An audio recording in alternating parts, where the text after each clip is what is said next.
ಈ ಒಂದು ಬಹುಶಃ ಅತ್ಯಂತ ಅಚ್ಚುಕಟ್ಟಾದ ಕಾರ್ಯಕ್ರಮ 3 ದಿನಗಳಿದೆ.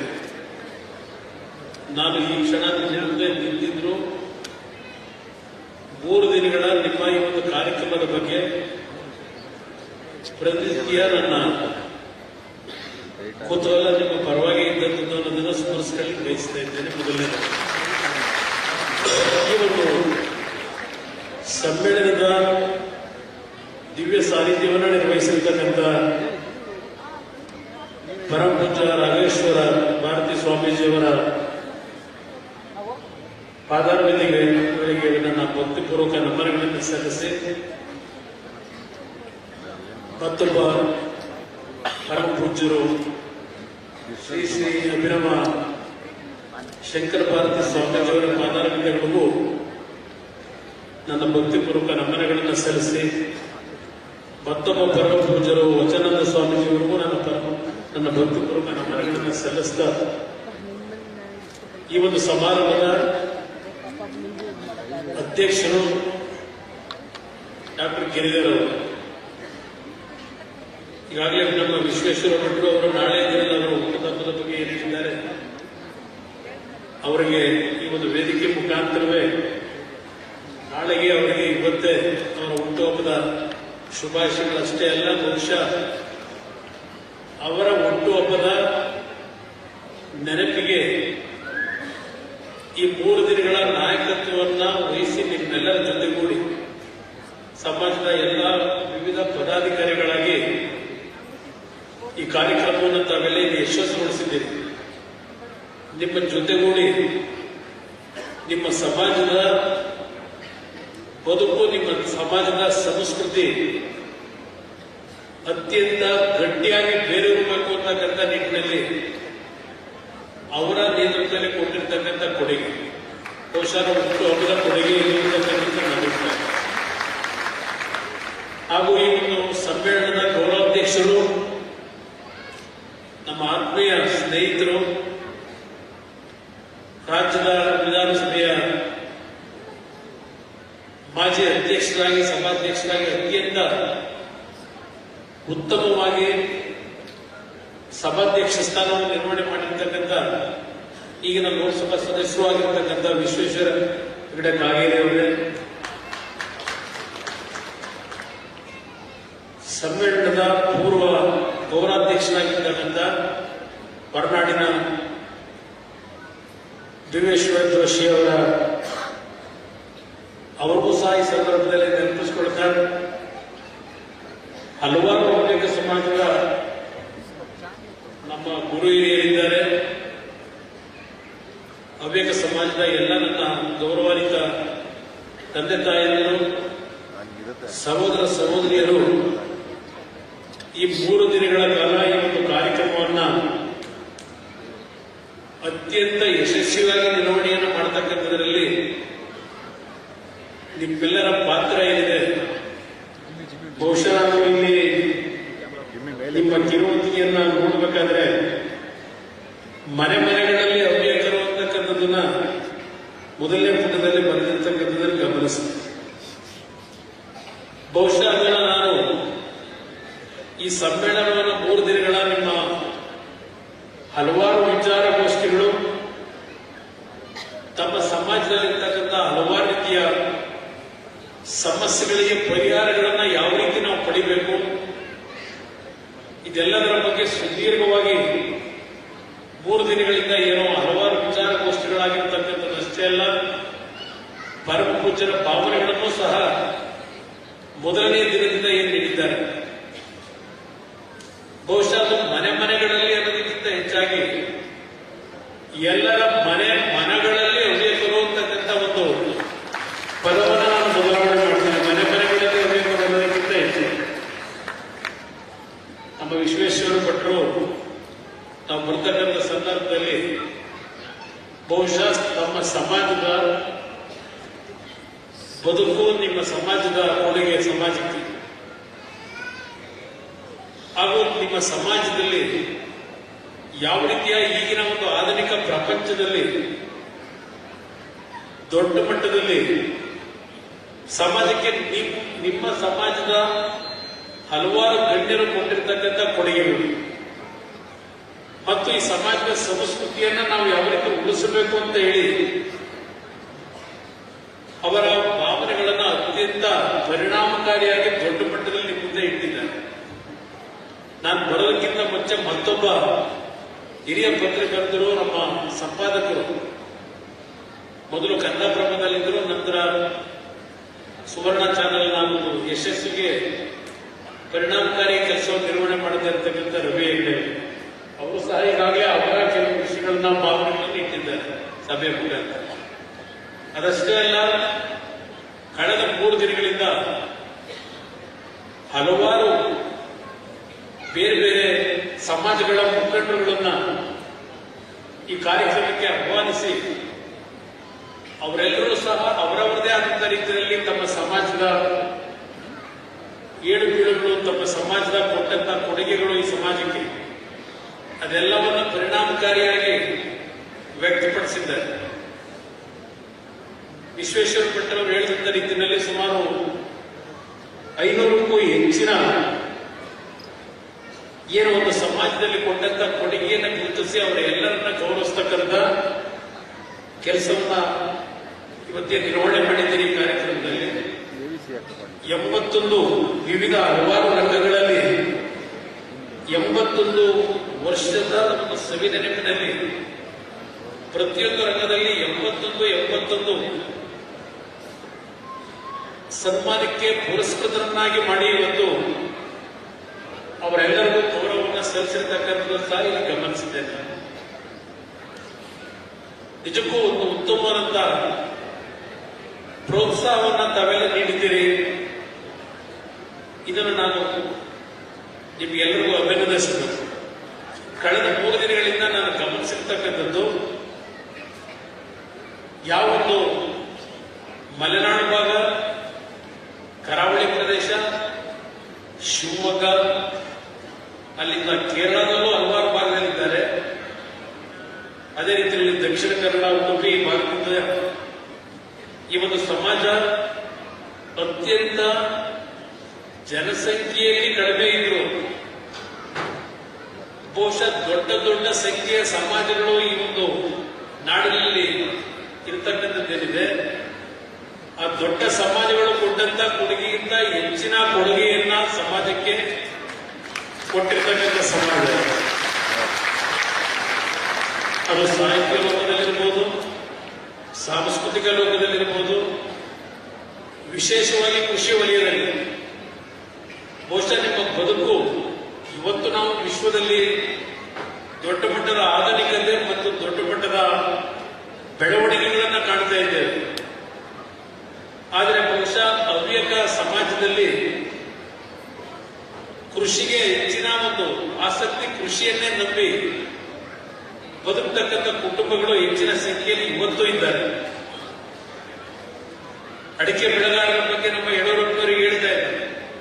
ಬಹುಶಃ ಮೊನ್ನೆ ನಮ್ಮ ಸಹೋದರಿ ಶೋಭಾ ಕರಂದ್ಲಾಜೆ ಅವರು ಮುಂದೆ ಸಹ ಸಭೆಯಲ್ಲಿ ನಿಮಗೆ ಒಂದು ಯಾವುದೇ ರೀತಿಯ ಆತಂಕಗಳು ಬೇಡ, ನಾವು ನಿಮ್ಮ ಜೊತೆಯಲ್ಲಿದ್ದೇವೆ ಅಂತಕ್ಕಂಥ ಅವರು ಭರವಸೆ ಕೊಟ್ಟಿದ್ದಾರೆ. ಪ್ರಹ್ಲಾದ್ ಜೋಶಿ ಅವರು ಕೇಂದ್ರದ ಸಚಿವರು, ಅವರು ಸಹ ಭರವಸೆ ಕೊಟ್ಟಿದ್ದಾರೆ. ನಾನು ಸಹ ಇವತ್ತು ಈ ಸಂದರ್ಭದಲ್ಲಿ ನಾನು ನಿಮ್ಮ ರೀತಿಯಲ್ಲಿ ಒಬ್ಬ ಕೃಷಿಕನೇ ಇದ್ದೇನೆ. ಮೂಲತಃ ನಾನು ಕೃಷಿಕ, ನಿಮ್ಮ ಜೊತೆಯಲ್ಲಿ ನಾವಿದ್ದೇವೆ. ಯಾವುದೇ ರೀತಿಯ ಆತಂಕ ಬೇಕಿಲ್ಲ. ಕೇಂದ್ರ ಸರ್ಕಾರ ಈಗಾಗಲೇ 10 ಕೋಟಿ ರೂಪಾಯಿಗಳ ಒಂದು ಸಂಶೋಧನೆಗೆ ಹಣವನ್ನು ಕೊಟ್ಟಿರತಕ್ಕಂಥದ್ದಷ್ಟೇ ಅಲ್ಲ, ಏನು ಇವತ್ತು ಒಂದು ರೀತಿಯ ಅಪಪ್ರಚಾರ ಇದೆ. ಅಡಿಕೆ ಬಗ್ಗೆ ಇವತ್ತೇ ಚರ್ಚೆ ಮಾಡ್ತಾರೆ. ಬಹುಶಃ ನಮ್ಮ ಪೂರ್ವಿಕರು ಇವತ್ತು ಯಾವೊಂದು ಸಂಸ್ಕೃತಿಯಲ್ಲಿ ಪ್ರತಿ ಕುಟುಂಬದಲ್ಲಿ ಊಟ ಆದ ನಂತರ ವಿಳೆದೆಲೆ ಅಡಿಕೆ ಹಾಕ್ತಕ್ಕಂಥದ್ದನ್ನ ನಾವು ಗಮನಿಸಿದ್ದೇವೆ. ನಾವು ಹಾಕಲ್ಲ, ಆದ್ರೆ ಚಿಕ್ಕ ವಯಸ್ಸಿಂದ ನೋಡಿದ್ದೇವೆ. ಇವತ್ತು ಸಹ ನಾನು ನಮ್ಮ ತಂದೆ ತಾಯಿಯನ್ನೇ ನೋಡೋದಾದ್ರೆ ಹಬ್ಬ ಹರಿದಿನಗಳಲ್ಲಿ ಈ 90 ವರ್ಷದಲ್ಲೂ ವಿಶೇಷವಾದಂಥ ಕಾರ್ಯಕ್ರಮಗಳನ್ನು ಮಾಡಿದಾಗ ಅವರು ಅಡಿಕೆ ಮತ್ತು ವಿಳೆದೆಲೆಯನ್ನ ಸ್ವಾದಿಸ್ತಕ್ಕಂಥದ್ದನ್ನ ಗಮನಿಸಿದಾಗ ನಾವೆಲ್ಲ ನಾಚಬೇಕಾಗ್ತದೆ ಅಂತಕ್ಕಂಥ ನಾನು ಮುದ್ದಣ್ಣ ಮನೋರಮ ಸಲ್ಲಾಪವನ್ನೇ ನಾವು ನಮ್ಮ ಚಿಕ್ಕ ಮಕ್ಕಳಿದ್ದಾಗ ಸ್ಕೂಲಲ್ಲಿ ಓದ್ತಾ ಇದ್ವಿ. ಇದೆಲ್ಲ ಒಂದು ಇತಿಹಾಸ ಇದೆ. ಏನು ತಾವೆಲ್ಲರೂ ಕೃಷಿಕರಾಗಿ ಅಡಿಕೆ, ಮೆಣಸು, ಭತ್ತ ಹೀಗೆ ಹಲವಾರು ಬೆಳೆಗಳನ್ನು ಬೆಳೀತಕ್ಕಂಥವ್ರಿದ್ದೀರಿ. ನೀವು ಕಷ್ಟಪಟ್ಟು ಜೀವನ ಮಾಡ್ತಕ್ಕಂಥದ್ದು. ವಿಶ್ವೇಶ್ವರ ಭಟ್ರು ಹೇಳಿದಂಥ ರೀತಿಯಲ್ಲಿ ಹಳ್ಳಿಗಳು ಇವತ್ತು ಒಂದು ರೀತಿಯಲ್ಲಿ ವೃದ್ಧಾಶ್ರಮವಾಗಿ ಪರಿವರ್ತನೆ ಆಗ್ತಾ ಇದೆ. ಯುವಕರುಗಳು ಹಳ್ಳಿಯನ್ನ ನಿರ್ಗಮಿಸಿ ಬದುಕುಗೋಸ್ಕರವಾಗಿ ಹಳ್ಳಿಗಳನ್ನ ಮರೆತಿದ್ದಾರೆ ಅಂತಕ್ಕಂಥದ್ದೇನಿದೆ, ಬಹುಶಃ ನಾನು ಹಲವಾರು ಬಾರಿ ಚಿಂತನೆ ಮಾಡ್ತೀನಿ. ಇವತ್ತೇ ನಾವು ನೋಡ್ತಕ್ಕಂಥ ನಗರದ ದೊಡ್ಡ ದೊಡ್ಡ ಕಟ್ಟಡಗಳು, ದೊಡ್ಡ ದೊಡ್ಡ ಕೈಗಾರಿಕಾ ವಸಾಹತುಗಳನ್ನು ನೋಡಿದಾಗ ಬಹಳ ದಾಪಗಾಲಾಗಿ ವಿಶ್ವಕ್ಕೆ ನಾವು ಸ್ಪರ್ಧೆ ಹೊಂದಿದ್ದೇವೆ. ಇವತ್ತು ನಮ್ಮ ದೇಶ ಗೌರವಾನ್ವಿತ ಪ್ರಧಾನಮಂತ್ರಿಗಳು ನರೇಂದ್ರ ಮೋದಿ ಅವರ ನೇತೃತ್ವದಲ್ಲಿ ಆರ್ಥಿಕವಾಗಿ 3ನೇ ಸ್ಥಾನಕ್ಕೆ ನಾವು ತಲುಪಬೇಕು ಅಂತಕ್ಕಂಥ ಗುರಿಯನ್ನು ಹೊಂದಿ ಹೊರಟಿದ್ದೇವೆ. ಆದರೆ ಒಂದು ಕಡೆ ನಮ್ಮ ಮೂಲ ಗ್ರಾಮೀಣ ಪ್ರದೇಶದ ಸಂಸ್ಕೃತಿ, ನಮ್ಮ ಸೊಗಡೇನಿದೆ, ಅದನ್ನ ನಾವು ಮರೆಯತಕ್ಕಂಥದ್ದು ದೊಡ್ಡ ಮಟ್ಟದ ಸಮಾಜಕ್ಕೆ ನಾವು ಅನ್ಯಾಯ ಮಾಡಿದಾಗ ನನ್ನ ಅಭಿಪ್ರಾಯ. ನಾವಿವತ್ತು ಎಷ್ಟೇ ದೊಡ್ಡ ಮಟ್ಟದಲ್ಲಿ ಸಂಪಾದನೆ ಮಾಡಿ, ಎಷ್ಟೇ ದೊಡ್ಡ ಮಟ್ಟದಲ್ಲಿ ಆಸ್ತಿವಂತರಾಗಿ, ಎಷ್ಟೇ ದೊಡ್ಡ ಮಟ್ಟದಲ್ಲಿ ರಾಜಕೀಯದಲ್ಲಿ ಸ್ಥಾನಮಾನಗಳನ್ನು ಪಡೆಯಿರಿ, ಆದರೆ ಇವತ್ತಿನ ದಿನಗಳನ್ನ ನಾವು ನೋಡಿದಾಗ ಏನೂ ಇಲ್ಲದೆ ಇದ್ದಂಥ ದಿನಗಳು. ಬಹುಶಃ ಈಗಲೂ ನಮ್ಮ ಉತ್ತರ ಕರ್ನಾಟಕಕ್ಕೆ ಹೋದ್ರೆ, ಉತ್ತರ ಕನ್ನಡಕ್ಕೆ ಹಲವಾರು ಹಳ್ಳಿಗಳು ಇನ್ನೂ ಸಂಪರ್ಕ ಕೊಟ್ಟಿದ್ದೀವೋ ಇಲ್ಲವೋ ಗೊತ್ತಿಲ್ಲ. ಒಂದು ಕಡೆಯಲ್ಲಿ ಅರಣ್ಯ ಇಲಾಖೆಯ ಕಾಯ್ದೆ, ಅದು ಒಂದು ರೀತಿ ನಿಮಗೆ ಮಾನಸಿಕವಾಗಿ ಹಿಂಸೆ ಕೊಡ್ತಕ್ಕಂಥದ್ದು. ಹಲವಾರು ರಸ್ತೆಗಳ ಒಂದು ಯೋಜನೆಗಳು ನಾವೆಲ್ಲೂ ಸಂಪೂರ್ಣಗೊಳಿಸಿಲ್ಲ. ಮತ್ತು ಅದೇ ರೀತಿಯಲ್ಲಿ ನೀರಿನ ಸಮಸ್ಯೆಗಳು ಸಹ ಇದೆ. ಉತ್ತರ ಕನ್ನಡ ಜಿಲ್ಲೆಯಲ್ಲಿ ನಾನು ಗಮನಿಸಿದ್ದೇನೆ ಹಲವಾರು ಬಾರಿ. ಇಂಥ ಒಂದು ಪರಿಸ್ಥಿತಿಗಳಲ್ಲಿ ನಾವು ಹಿಂದೆ ಇದ್ದಂಥ ನೆಮ್ಮದಿ ಇದೆಯಲ್ಲ, ವಿದ್ಯುತ್ ಶಕ್ತಿ ಇಲ್ಲದೆ ಇದ್ದಾಗ ಬೆಳಗ್ಗೆ 5 ಗಂಟೆಗೆ ಎದ್ದು ನಮ್ಮ ಕೃಷಿಯ ಒಂದು ಕ್ಷೇತ್ರದಲ್ಲಿ ನಮ್ಮ ಜೀವನವನ್ನು ಪ್ರಾರಂಭ ಮಾಡಿ ಸಂಜೆ ಸೂರ್ಯ ಮುಳುಗತಕ್ಕಂಥ ಮುಂಚೆ ಊಟ ಮಾಡಿ 6:30-7 ಗಂಟೆಗೆ ಮಲಗ್ತಾ ಇದ್ದಂಥ ದಿನಗಳು. ವಿಶ್ವೇಶ್ವರ ಭಟ್ರು ಹೇಳಿದಾಗೆ 8 ಜನ 10 ಜನ ಕುಟುಂಬದಲ್ಲಿ ನಾವಿದ್ದು ಅಂತ ತಾವೇನು ಹೇಳಿದ್ರಿ, ಬಹುಶಃ ಆ ಸಂದರ್ಭದಲ್ಲಿ ಆ 6 ಜನ 8 ಜನ ಮಕ್ಕಳು ತಂದೆ ತಾಯಿಗಳಿಗೆ ಜನಿಸ್ತಾ ಇದ್ದಿದ್ದು ಕೇವಲ ಉತ್ತರ ಕನ್ನಡ ಜಿಲ್ಲೆಯಲ್ಲಿ ಅಷ್ಟೇ ಅಲ್ಲ, ಹವ್ಯಕ ಸಮಾಜದಲ್ಲಿ ಅಷ್ಟೇ ಅಲ್ಲ, ಬಹುಶಃ ಎಲ್ಲಾ ಸಮಾಜದಲ್ಲೂ ನಾವು ನೋಡೋದಾದ್ರೆ ಆ ಸಂದರ್ಭದಲ್ಲಿ 5-6 ಮಕ್ಕಳು ಪ್ರತಿ ಕುಟುಂಬದಲ್ಲಿ ಹುಡ್ತಾ ಇದ್ದಂಥ ದಿನಗಳಿತ್ತು. ಮೊನ್ನೆ ನಮ್ಮ ಪರಮಪೂಜ್ಯ ಸ್ವಾಮೀಜಿಯವರು ಹೇಳಿದ್ದಾರೆ, ಕನಿಷ್ಠ ಒಂದು ಕುಟುಂಬದಲ್ಲಿ 3 ಮಕ್ಕಳಾದರೂ ಇವತ್ತು ಜನನ ಆಗಬೇಕು. ಅದರ ಮುಖಾಂತರ ಜನಸಂಖ್ಯೆ ಇವತ್ತೇನು ಕುಸಿತ ಆಗ್ತಾ ಇದೆ, ಅದನ್ನ ಇವತ್ತು ನಾವು ಸರಿಪಡಿಸಬೇಕು ಅಂತಕ್ಕಂಥದ್ದನ್ನ ಮೊನ್ನೆ ದಿನ ಮಾತಾಡಿದ್ದು ಗಮನಿಸಿದ್ದೇನೆ. ಅದನ್ನೇ ಬಹುಶಃ ವಿಶ್ವೇಶ್ವರ ಭಟ್ರು ಸ್ವಲ್ಪ ವಿವರಣೆ ಕೊಟ್ಟು ಹೇಳಿದ್ದೀನಿ. ಇನ್ನೊಂದು ಕಡೆ ನಮ್ಮ ಮೋಹನ್ ಭಾಗವತ್ ಅವರು ಇವತ್ತು ದೇಶದಲ್ಲಿ ಆಗ್ತಾ ಇರ್ತಕ್ಕಂಥ ಕೆಲವು ಬೆಳವಣಿಗೆಗಳೇನಿದೆ ಅದರ ಹಿನ್ನೆಲೆಯಲ್ಲಿ ಅವರು ಸಹ ಇದೇ ವಿಷಯದಲ್ಲಿ ಪ್ರಸ್ತಾಪ ಮಾಡಿದ್ದಾರೆ. ಅದೇ ಇದೇ ವಿಷಯಗಳಲ್ಲಿ ಇದೆಲ್ಲವನ್ನ ಗಮನಿಸಿದೆ. ಆದರೆ ಒಂದು ಇವತ್ತು ನೀವು ಜನಸಂಖ್ಯೆಯಲ್ಲಿ ಕಡಿಮೆ ಇದ್ದರು, ಕೃಷಿಯಲ್ಲಿ 1ನೇ ಸ್ಥಾನದಲ್ಲಿದ್ದೀರಿ, ಕಷ್ಟಪಟ್ಟು ಜೀವನ ಮಾಡ್ತೀರಿ. ನಿಮ್ಮ ಕುಟುಂಬಗಳಲ್ಲಿ ಇರ್ತಕ್ಕಂಥವರು ವಿಶ್ವೇಶ್ವರ ಭಟ್ರು ಹೇಳಿದಂಥ ರೀತಿಯಲ್ಲಿ ವಿಶ್ವದ ಎಲ್ಲಾ ಭಾಗದಲ್ಲೂ ನಿಮ್ಮದೇ ಆದಂಥ ಚಾಪನ್ನು ಮುಗಿಸಿದ್ದೀರಿ. ನಮಗೇನಾದರೂ ಒಂದು ಕುಟುಂಬಗಳಲ್ಲಿ ಸಮಸ್ಯೆಗಳಾದಾಗ ಸಮಸ್ಯೆಗಳಿಗೆ ದೇವರ ಒಂದು ಅನುಗ್ರಹವನ್ನು ಪಡೆಯಲಿಕ್ಕೆ ನಾವುಗಳು ನಿಮ್ಮನ್ನೇ ಆಶ್ರಯಿಸಬೇಕು. ಸಂಖ್ಯೆಯಲ್ಲಿ ತರಬೇಕು, ನೀವೇ ರಕ್ಷಣೆ ಕೊಡಬೇಕು. ಇದೆಲ್ಲವನ್ನ ಪ್ರತಿನಿತ್ಯ ನಾವು ಕಾಣ್ತಾ ಇದ್ದೇವೆ. ನಾನು ಒಂದು ನೆನಪಿಸ್ಕೊಳ್ಳಿಕ್ಕೆ ಬಯಸ್ತೇನೆ. ನಾನು ಯಡಿಯೂರಪ್ಪನವರು ನಾನು ಏನೊಂದು ಬಿಜೆಪಿ JDS ಸರ್ಕಾರವನ್ನು ಮಾಡಿದಾಗ 2006 ಒಂದು ಬಾರಿ ನನಗೆ ರಾಮಕೃಷ್ಣ ಹೆಗಡೆಯವರ ಸಹೋದರ ಗಣೇಶ ಹೆಗಡೆಯವರು ಅವರ ಮನೆಗೆ ಹೋಗ್ತಕ್ಕಂಥ ಸನ್ನಿವೇಶ ನನಗೆ ಬಂತು.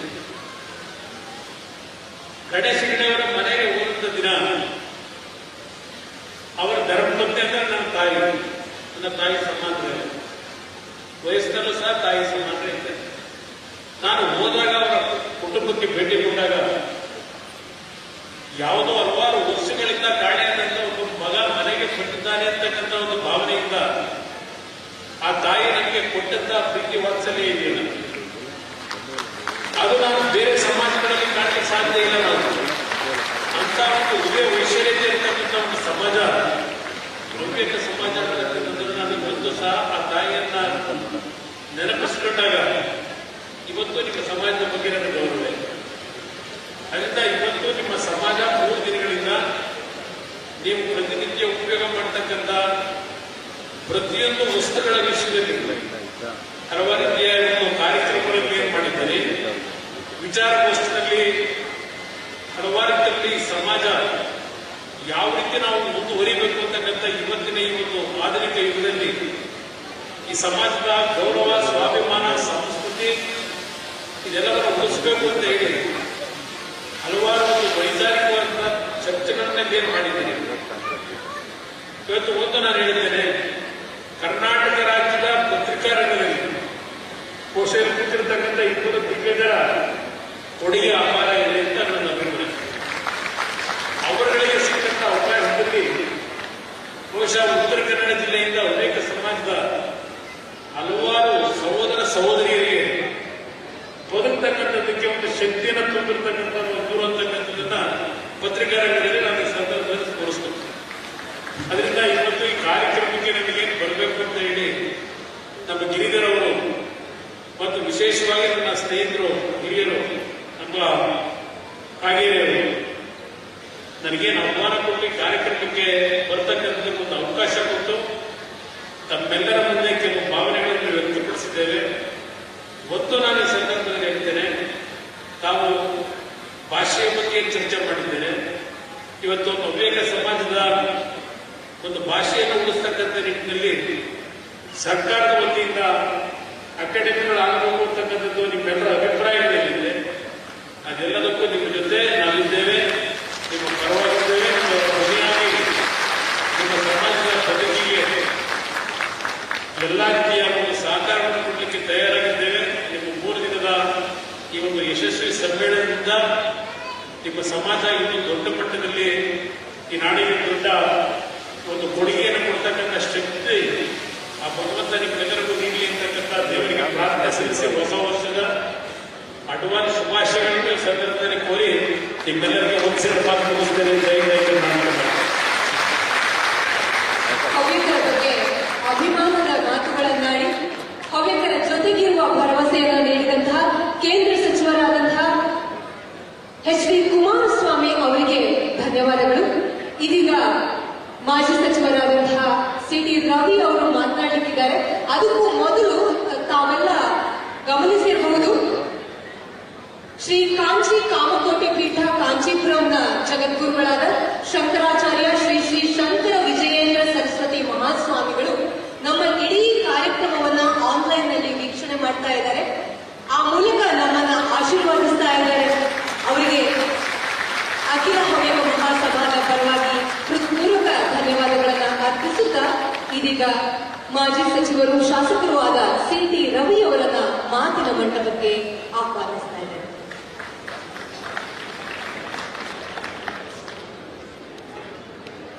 बोलो भारत माता की जय श्री राम, हर हर. ಎಲ್ರಿಗೂ ನಮಸ್ಕಾರ. ವಿಶ್ವ ಹೆಚ್ಚಿನ ವಿಡಿಯೋಗಳಿಗೆ ಪ್ರತಿಧ್ವನಿ ಯೂಟ್ಯೂಬ್ ಚಾನೆಲ್ ಸಬ್ಸ್ಕ್ರೈಬ್ ಮಾಡಿ, ಬೆಲ್ ಐಕಾನ್ ಕ್ಲಿಕ್ ಮಾಡಿ.